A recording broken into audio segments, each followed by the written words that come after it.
বাংলাদেশের রাজনীতিতে আবারও আলোচনার কেন্দ্রে শেখ হাসিনা।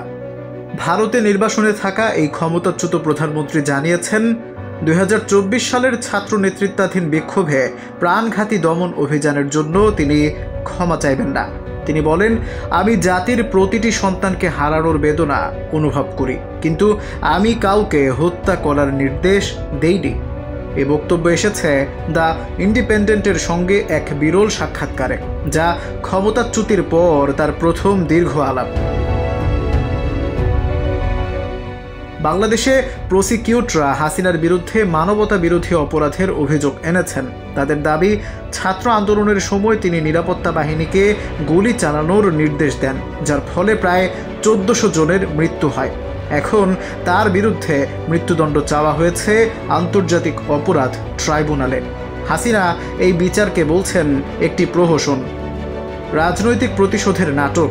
তার ভাষায়, আইসিটি চালাচ্ছে এমন এক অনির্বাচিত সরকার যারা আমাকে সরাতে বদ্ধপরিকর। আওয়ামী লীগকে আগামী নির্বাচনে অংশ নিতে না দেয়া হলে দলটির লক্ষ লক্ষ সমর্থক এই নির্বাচন বয়কট করবে।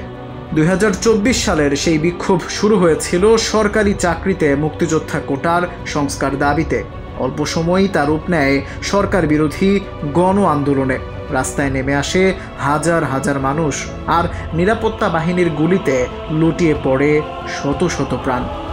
জাতিসংঘ থেকে অ্যামনেস্টি সবাই নিন্দা জানায়, কিন্তু হাসিনার দাবি, নিহতের সংখ্যা অতিরঞ্জিত এবং মাঠের কিছু কর্মকর্তার অতিরিক্ত পদক্ষেপই ছিল মূল কারণ। তিনি বলেন, আমি নেতৃত্বের দায় স্বীকার করি, কিন্তু গুলি চালানোর নির্দেশ দেইনি।